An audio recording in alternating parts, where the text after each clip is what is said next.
Hello guys, welcome back to Lunem Stellas Tarot. I hope everyone's doing really well.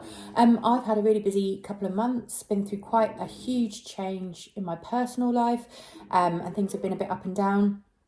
But just this past week, the energy has really settled in the home and I'm able to provide readings again. I've had a few bookings this week already, which has been amazing. So I just wanted to let you know that I'm back. I am having some issues with uploading video. It would seem that the length of my videos are a problem. And it's taking forever to upload to YouTube. So if this video cuts out, it's because I haven't got enough storage on my device. And I will have to post this and then come back and do a second video. So we'll see what happens. But to save time, I've laid out some cards here already today and started to interpret those. We are in a lunar eclipse in Libra on a full moon. So it's an incredibly powerful day for doing the readings. And even though I've had some technical issues, I decided I was going to go for it and try and get this out to you today because I think it's going to be quite important. I've been doing a lot of work with the ancestors just lately, and so I've pulled from the ancestors deck. Ahead of time, we have got Magician. Okay, this has been coming up in the tarot a lot for people today as well in the readings I've done. We've got the Peacekeeper here, and we've got the Mentor, and these are messages from the ancestral realm. So I'm just going to interpret these for you a little bit. This lunar eclipse in Libra is asking us to restore balance and harmony. It's an excellent time for healing, but it's, Libra is associated with the scales. That's the symbol of Libra. It's the Peacekeeper is a very Libran trait. Okay, so some of you may be finding yourselves in that role at the moment of trying to keep the peace and enhance this sense of serenity. And what the card is telling me, look, you've even got the beautiful full moon on there on that card. What it's telling me here is it's about that solitude. You see this figure here sitting by the fire. She's in peaceful surroundings, but she's also contemplating the idea of peace and how to maintain that. And for those of us who are in families, it is quite often, it falls to us as a spiritual being to maintain that peace. And with that comes this idea of mentorship as well. I feel that that the spirit world is very much trying to offer you mentorship at the moment. If you have a look here on the card, where the ancestor comes in here is with that more elderly figure, we assume, with the grey hair, with a younger figure, and it's about coaching. And some of you may be finding yourselves in that role at the moment as well. So there's these two things. There's peacekeeping, there's mentoring. It might be that there's been a lot of turbulence around you with family members and friends, and you've found yourself in a position of like trying to keep that peace, trying to show the way, trying to provide guidance.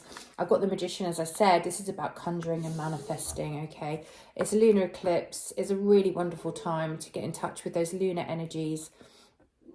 Any full moon is like the pinnacle of magical power. And so with that combined with the eclipse as well, eclipse season is always, like I say, it can be turbulent, but there's energy thrown up. It's thrown up there, and it's up to us to do with it what we can, really, whatever we are motivated to do. There's a huge manifestation energy around at the moment. And then from another deck I open up to receive divine guidance and support to heal my life. Again, about divine guidance and support. Now is a really good time to ask for things. I always say to people that it's a really good idea to verbalize your intentions. It's great to meditate, yes. It's great to write down intentions, yes. It's great to it's great to do mood boards or however you want to set your intentions. But there really is no better way than to verbalize through prayer or any other way that works for you. Don't be afraid to ask directly for the things that you want, especially from the ancestral realm. They are always with you, they are always guiding you, and they are waiting for you to ask. So don't be shy to do that. I feel under this lunar eclipse, as I say, very magical time. It's let's do it. Why not? Why the hell not? Let's ask for what we want. Let's ask for that guidance and bring that in. Okay, so some cards from the tarot that I pulled here. This is just for some of you. Obviously, if it resonates, take it. If it doesn't, then it's probably meant for somebody else. There is somebody showing up here in the energy who is like a master manipulator. This is somebody who is charismatic, very much in control, kind of would be quite an energetic, loud, dynamic person, perhaps somebody creative, or just somebody that seems to hold a lot of fire energy. It's a King of Wands, okay? So could be very good looking, could be just, like I say, very, very funny, very charismatic, very charming. Somebody along those lines, but their intentions are a little bit shady. So I'm just putting that out there for those of you that need to hear this. I've got a Knight of Swords energy as well for this person. This is an energy of in and out, not really kind of, it's like rushing in to help, being heroic, offering help, but the intentions are a bit self-serving, maybe a bit manipulative. So that's just something to watch. If there is somebody in your life at the moment that's offering to help you with something, just maybe think about their true intentions a little bit, because there is something behind that. Okay, so some of you might need to hear that. Another thing that I've had come up here is a soulmate connection. For some of you, there's a meeting, two people that are supposed to be together, that are joined together in some way. Okay, but there is a little bit of heartache going on with this at the moment. There is a little bit of upset for some of you, and some of you are desperately trying to cling on to that relationship, hold on to it, and protect it very much, and it's causing a little bit heartache, a little bit of pain. We have a look at this card here, which is the Three of Swords. If you can see, she's got this hole in her chest, and then there's a bird flying free from that hole. So, you know, it's releasing that pain. It's releasing those things that, you know, that you feel in your chest, almost like a heart, like a flutter, like wings in your chest that make you feel anxious. It's about releasing those, okay? And I feel for some of you, you're kind of holding on to this almost like grief with relation to this divine connection, this Two of Cups. Call it what you will, soulmates, twin flames. There is for some of you at the moment, there is a connection there that is karmic in that sense. All right, so those are some of the initial cards. What I'm going to do next is pull a little bit, pull a few cards just to see what's coming up over the next few weeks. For some of you, there's an emphasis on the home, mortgages, insurances, providing for the family home, but looking after the home in a holistic sense as well. So I'm talking about everything within the home, not just the bricks and mortar, but like family pets, important family discussions that need to happen, that kind of thing. There may be the need there to kind of set some boundaries within the home, actually, is what I'm seeing. Okay, anything else coming up for people, please? Anything else, please, Spirit, coming up for people at this time under the Lunar Eclipse? Thank you.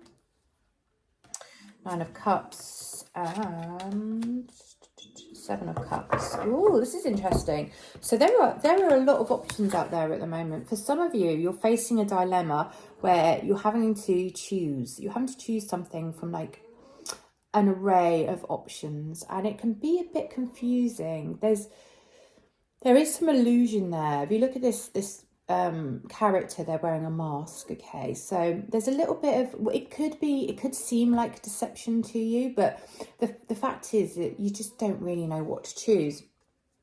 And there's this sort of dragon-like character on this. So it's very much about fantasy and, like I say, illusion, things that may not be real, okay? Just be aware of that some things may not be what you think they are. There's a little bit of trickster energy about this card, so just be aware of that. And I believe it's related to your wish fulfillment, okay? The things that you think you need in life to bring you what it is that you need. Because we've got a Seven of Cups here and we've got a Nine of Cups. And the Nine of Cups is all about, you know, having what it is that you want, having what you've worked for. If you look at this person here on the card, they're well fed, they're well dressed, they look pretty content. They're, you know, the body language is one of confidence. He's got all his golden cups around him. So, you know, he feels like he's got what he wants. He's not actually that emotionally fulfilled by this. This is more about extravagance. So I think these two cards are linked. And I think for some of you here, the message is going to be to just be wary of those things that you think are going to bring you what you want, but actually they might be quite surface level. They might not bring you the emotional happiness and contentment that you're looking for. Okay, so that's a little message for some people, just to be wary of that. And as I say, there is an emphasis here on the home as well this week, sorting things out. I feel like I want to say getting your ducks in a row with regards to the home as a whole. It's like a holistic thing. So yeah, bear that in mind as well. Okay, my lovelies, I'm worried I'm going to run out of time, so I'm going to keep that short, but I am taking private bookings, so feel free to get in touch. I'll try and post here a bit more regularly, but as always, my door is open, so if you want to ask me some questions, please do. I will open the reading up next time to questions like I normally do. I'll give you sort of 24 hours to get those over to me, and we'll see. I'm going to try to see if I can sort out my technical issues and get those longer videos uploaded. But for now, I'm wishing you a very beautiful and positive lunar eclipse, and take care of yourselves. Lots of love. Bye-bye.